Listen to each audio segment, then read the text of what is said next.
नमस्ते। लावण्य। लावण्य अपने पिता की तीसरी बेटी है। ललिता, लालिमा और फिर लावण्य। लेकिन मैं लावण्य की कहानी लालिमा से पहले कहने के लिए बेचैन हूं, क्योंकि इस कहानी में यदि लावण्य नहीं तो कुछ भी नहीं।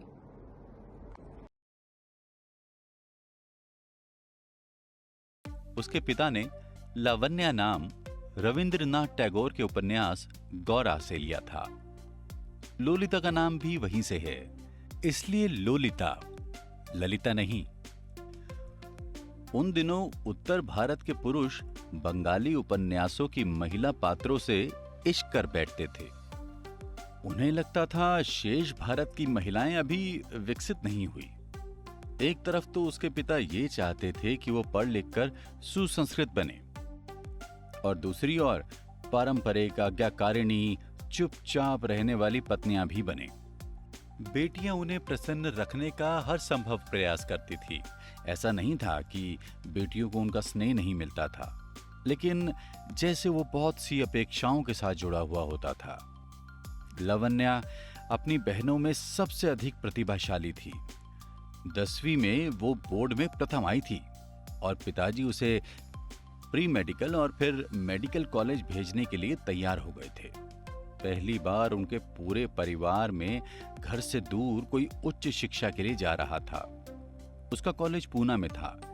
रेलगाड़ी से सोनीपत से वहां पहुंचने में 24 घंटों से भी अधिक समय लगता था, और इसका अर्थ था कि वो घर में सिर्फ 6 महीने में एक बार आ पाएगी। उन दिनों डाकिया चिट्ठियां लाता था, और लावण्या को लोलिता समेत जो विवाहिता थी, छात्रावास में सबके पत्र नियमित रूप से मिलते थे। भारत एक विलक्षण राष्ट्र है।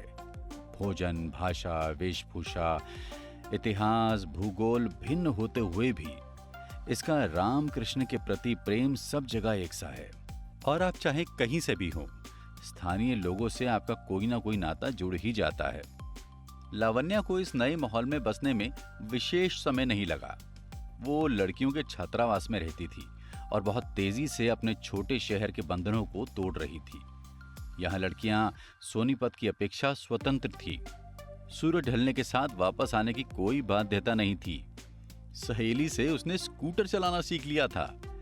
छात्रावास में एक विजिटर रूम था, जहां लड़के आजादी से अपने दोस्तों से मिलने आते थे। उसकी कई लड़कों से पहचान बढ़ रही थी। इससे पहले उसकी जिंदगी में किसी भी बाहर के लड़के से कोई बात भी नहीं हुई थी। वहां उसकी एक सहेली कुछ वर्ष अमेरिका रहकर आई थी। उसकी बातें उसमें एक नया साहस जगा रही थी। आरंभ में वो लड़कों से बात करते हुए बहुत घबराती थी। सीधा उनकी आंखों में देखने के बजाय दाएं बाएं देखती रहती थी। परंतु शीघ्र ही उसने अपने इस भय पर विजय पा ली। वो उनसे बातें करने के लिए बेताब रहने लगी। इससे उसे एड्रिनल रश मिलता। ये कुछ वैसा था जैसे आरंभ में आपको मंच पर जाकर भाषण देने में डर लगे, परंतु एक बार देने के बाद आपके सारे भय मिट जाएं और आप इसके अलावा अब और कुछ करना ही ना चाहें। उसकी अगली सीढ़ी थी लड़कों से हाथ मिलाना। वो कुछ ऐसा हुआ कि एक दिन उसका और उसकी सहेली नीता का परिचय किसी लड़के के साथ एक साथ कराया गया। लावण्या के मुंह से निकली एक दबी सहमी हेलो। नीता के पिता विदेश सेवा में थे। वो कई देशों में रह चुकी थी। उसने भरपूर आत्मविश्वास से मजबूती से हाथ मिलाया।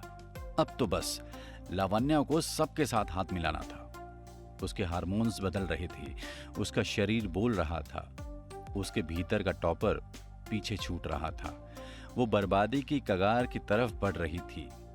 पढ़ाई से उसका ध्यान पूरी तरह हट चुका था। अब ये वो लड़की थी जो किसी के छूने की प्रतीक्षा कर रही थी। वो सजने संवरने लगी। वो जानना चाहती थी कि वो दिखने में कैसी है, उसकी आंखें कैसी है, आवाज कैसी है, चाल कैसी है। संक्षेप में वो इस आदिम अभिलाषा के अधीन हो रही थी। दुर्भाग्य से इस भरी दुनिया में ऐसा कोई नहीं था जो उसे उसके प्रश्नों के उत्तर देता। इस नए माहौल में उसे कोई मुड़कर नहीं देखता था। वो छोटे शहर की वो लड़की थी जो कुछ होने की कोशिश कर रही थी। छात्रावास में कितनी ही लड़कियां थी जिनके कपड़े उसके कपड़ों से बहुत बेहतर थे। उसे लगता उनके जूते, गहने, मेकअप उसका मजाक उड़ाते हैं। उसकी वो कपड़े पहनने की इच्छा इतनी बढ़ गई कि उसने तार से सूखते कपड़े चुराने आरंभ कर दिए। वो अपने कमरे का दरवाजा बंद करके उन कपड़ों को पहनती, स्वयं को निहारती और कल्पना करती कि वो किसी लड़के के साथ घूम फिर रही है, और उसके बाद अनिच्छापूर्वक वो उन कपड़ों को वापस तार पर लटका देती। एक दिन उसने अपनी रूममेट का महंगा हार चुरा लिया और अपने ट्रंक में कहीं गहरे दबा दिया। उसे बड़ी हैरानी हुई जब उसकी रूममेट को उसके खोने का कोई दुख नहीं हुआ। उसने लापरवाही से कहा, शायद किसी को इसकी मुझसे ज्यादा जरूरत होगी। उन दिनों किसी भी चीज की उसके अंदर कोई स्पष्टता नहीं थी। परीक्षाएं हुई, पहला सेमेस्टर खत्म हुआ और वो घर भागी अपने सुरक्षित ठिकाने पर। यही वो समय था जब लोलिता अग्नि को लेकर पहली बार पति के साथ उन सब से मिलने सोनीपत आई थी। वो लावण्या को अपने उस भरे पूरे परिवार में संतुष्ट लगी। दुष्यंत ने उसे कभी प्रभावित नहीं किया था, पर अब वो उसकी ओर खिंच रही थी। वो जब तक रहा, लावण्या उसके आसपास मंडराती रही। उसका पुरुष होना उसके लिए पर्याप्त था। उसकी हालत बहुत खराब थी। अपराध बोध उसके भीतर की सारी सकारात्मकता को कुचले जा रहा था। उसके लिए सांस लेना, खाना, सोना सब दुबर हो गया।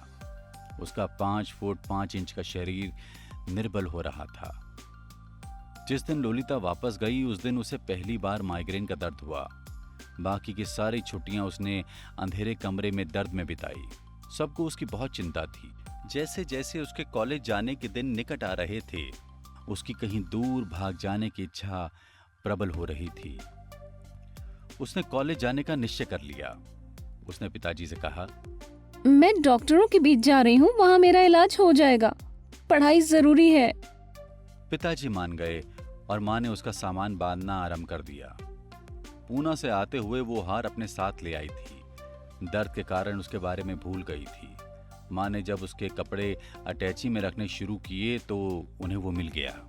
इतना महंगा हार देखकर उनके चेहरे का रंग उड़ गया। ये किसका है? उन्होंने सख्त लहजे में पूछा। मेरी सहेली का। तेरे पास क्यों है? उसने मुझे पहनने के लिए दिया था। कुछ पल माँ अनिश्चिततापूर्वक खड़ी रही। फिर वो तेजी से बाहर निकल गई और उसकी बड़ी बहन लालिमा को लेकर उसी तरह वापस आ गई। लालिमा ने आते ही वही प्रश्न किया, ये हार किसका है? लावण्या अंदर तक काम गई और उसका रोना छूट गया। माँ आकर उसके पास बिस्तर पर बैठ गई और धीरे धीरे अपनी उंगलियां स्नेह से उसके बालों में घुमाने लगी। इससे उसका अपराध बोध और बढ़ गया। उस दिन यदि माँ ने उससे सच उगलवा लिया होता तो संभव है उसकी चेतना जाग जाती और वो विनाश न होता जो आगे हुआ। परंतु वो अपने परिवार में सबसे अधिक प्रतिभाशाली थी, इसलिए किसी को ये आवश्यकता अनुभव नहीं हुई कि उसे समझाकर फिर से एक नया आरंभ करने के लिए उसमें साहस जुटाया जाए। वो वापस छात्रावास आ गई, हार को फिर से पुराने स्थान पर छुपा दिया और माइग्रेन से लगातार पीड़ित रही। वजन 5 किलो घट गया था। आंखों के नीचे काले घेरे आ गए। उसे मेडिकल जांच के लिए बुलाया गया और उसके पिता को पत्र भेजा गया कि वो आकर उसे ले जाएं।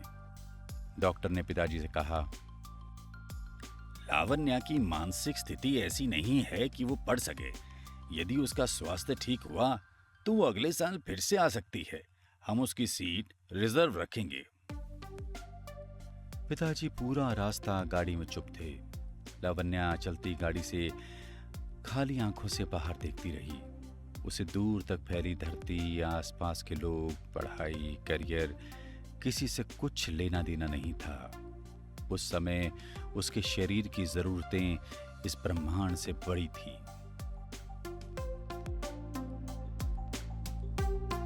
हमारा चैनल सब्सक्राइब करना ना भूलें।